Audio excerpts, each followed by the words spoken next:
अब बेटा इस वीडियो में हम लोग डिस्कस करने वाले लिमिट का एक इम्पॉर्टेंट कॉन्सेप्ट।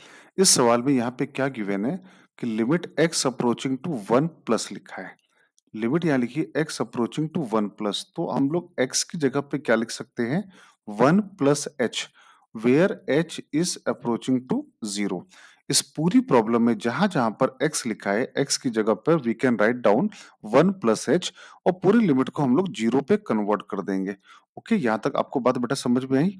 तो अगर मैं इस वीडियो की बात करूं, तो अगर इस वीडियो में ने अगर आपका लिमिट का कंसेप्ट 0 से इंफिनिटी तक लेकर इंप्रूव करेगा, तो एक लाइक जरूर करिएगा। और अगर आप चाहते हैं कि मैथ्स की लर्निंग का लिमिट एग्जिस्ट करे, तो आप इस चैनल को आप सब्सक्राइब जरूर कर दीजिएगा। आते हैं अपने सवाल की तरफ में। तो इस सवाल में जहां जहां एक्स लिखा है वहां पर डाल देते हैं 1 प्लस एच। तो ये कितना आ गया 1 plus H minus 1 into 6 plus lambda cos x की जगह डाल दिया 1 plus H minus 1 plus mu sine x की जगह डाल दिया 1 प्लस एच। तो 1 प्लस एच डिवाइडेड बाई नीचे x की जगह 1 प्लस एच माइनस 1 का होल क्यूब। ये आंसर जा रहा है -1। 1 से 1 कैंसल हुआ, ये 1 से 1 कैंसल हुआ, ये 1 से 1 कैंसल हुआ। तो ऊपर क्या आ गया h 6 plus lambda cos h bracket close mu sine minus h divided by 1 से 1 कैंसल हुआ h cube equal to -1। h इक्वल टू 0 डालेंगे तो अभी भी आंसर ये 0/0 का केस जा रहा है। अब यहाँ पे क्या करें हम लोग कि अगर कॉस और साइन, सिंपल सा कंसेप्ट दिख रहा है, कॉस और साइन दोनों को अगर एक्सपेंड कर दें, कॉस और साइन का एक्सपेंशन आपको याद है? अगर नहीं याद है तो मैं यहाँ पे लिख दे रहा हूँ, कॉस एक्स का एक्सपेंशन होता है 1 minus x square by factorial 2। जब भी बेटा सवाल में आए, देखो नीचे की डिग्री 3 है तो ऊपर की डिग्री भी 3 तक पहुंचना चाहिए। तो आप क्या करो, यहाँ पे सिंपल एक्सपेंशन लगा दो। तो एक्सपेंशन लगाओगे, और ऐसे मैंने पहले भी बहुत सारे सवाल बताए हैं कि जहां पर एक्सपेंशन तुरंत हेल्प कर देता है। अब साइन एक्स का एक्सपेंशन क्या होता है, x minus x cube by factorial 3 x की पावर 5 अपॉन फैक्टोरियल 5।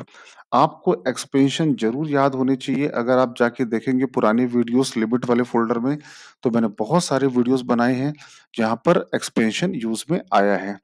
तो अब यहाँ पे क्या करें कि h 6 plus lambda cos h का एक्सपेंशन आ जाएगा 1 minus H square by factorial 2 plus h की पावर 4 बाई फैक्टोरियल 4 से लेकर इनफाइनाइट तक ब्रैकेट क्लोज।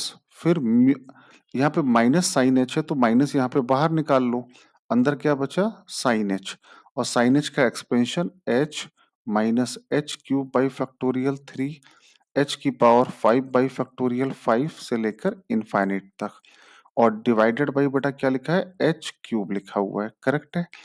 अब ऊपर सेम डिग्री टर्म को कलेक्ट कर लीजिए। मतलब क्या कि ऊपर, जैसे ऊपर मैं आपको यहाँ पे दिखा रहा हूं कि यहाँ पे लिखा है 6, देखो यहाँ पे ऊपर अगर देखें तो क्या लिखा है h, कांस्टेंट टर्म क्या दिख रहा है 6 प्लस लैम्डा, ये दिखा।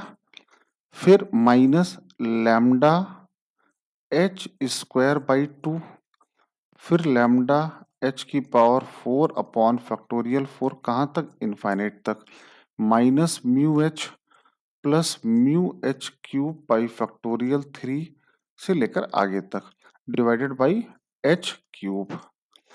अब देखो h का यहाँ मल्टीप्लाई करोगे तो क्या आ रहा है h इंटू 6 प्लस लैम्डा, और ये लिखा है म्यू एच। तो h के टर्म को कलेक्ट कर लो तो कितना आया 6 plus lambda minus mu, clear है।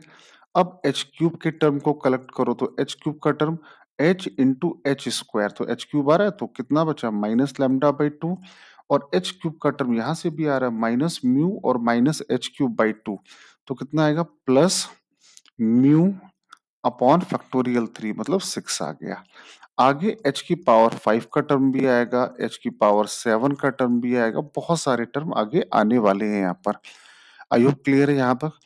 और डिवाइड बाई यहाँ पे क्या लिखा है, डिवाइड में लिखा है divide by H cube equal to -1। I hope बच्चों को यहां तक कंसेप्ट पूरा अच्छे से समझ में आया होगा। अब देखो बेटा, जब रिजल्ट नॉन जीरो फाइनाइट आता है तो हमेशा ऊपर की डिग्री और नीचे की डिग्री बराबर होनी चाहिए। ये कंसेप्ट मैं पहले भी कई बार बता चुका हूं, अभी फिर बता रहा हूं। इक्वल बाई इक्वल, ऊपर की डिग्री और नीचे की डिग्री, अगर नीचे डिग्री 3 लिखी है तो ऊपर भी स्टार्ट 3 से होना चाहिए। क्योंकि अगर मैं इसको अलग अलग कर दूं, जैसे तो ये अपॉन ये कर दूं और h जा रहा है 0, तो ये आंसर इनफाइनाइट पहुंच जाएगा। इसका मतलब कि ऊपर ये टर्म यहाँ पर नहीं लिखा होना चाहिए। मतलब 6 प्लस लैम्डा माइनस म्यू की वैल्यू हर हाल में 0 होनी चाहिए। अब ये टर्म अगर यहाँ से हट गया तो ऊपर गौर से देखो तो एच क्यूब कॉमन आ रहा है और नीचे भी एच क्यूब लिखा है, एच क्यूब के साथ एच क्यूब कैंसिल हो जाएगा। तो ऊपर क्या बचा, minus lambda by 2 plus mu by 6। अब यहाँ पर क्या बचा, एच स्क्वायर का टर्म, एच की पावर 4 का टर्म और बहुत सारे टर्म बचेंगे। इक्वल टू कितना आ गया, -1। एच इक्वल टू 0 पे ये क्या आ गया, 0। ये क्या आ गया, 0। तो केवल अब इसकी वैल्यू आ गई -1। ऑब्वियस सी बात है कि आपके पास दो अननोन है, लैम्डा और म्यू, तो आपके पास दो इक्वेशन आनी चाहिए। तो एक इक्वेशन कहाँ से बनी, यहाँ से बनी, और सेकेंड इक्वेशन यहाँ से बनेगी। ये सब 0 हो गया क्योंकि h इक्वल टू 0 डालोगे आगे सब 0 हो गया। अब काम करते हैं, तो ये आया -6 लैम्डा, इसका ये इक्वल टू किसके आ गया, -1 के आ गया। तो -6 lambda plus 2 mu equal to -12 ये आ गया। इसमें 2 का मल्टीप्लाई कर लेते हैं तो ये आ जाएगा 2 lambda minus 2 mu equal to -12। -2 mu plus 2 lambda correct है। अब इनको जोड़ दो तो ये कैंसिल हो गया। तो -4 लैम्डा बराबर -24, तो लैम्डा बराबर आ गया 6। अब लैम्डा आ गया 6 तो म्यू की वैल्यू आ गई 12। तो उस क्वेश्चन में पूछा क्या गया है, लैम्डा प्लस म्यू की वैल्यू शायद पूछी गई है, तो लैम्डा प्लस म्यू आ गया 18। तो this is the answer. Logic समझ में आया सारे बच्चों को कि यहाँ पे क्या लॉजिक यहाँ पे यूज किया गया है। अच्छा सवाल था।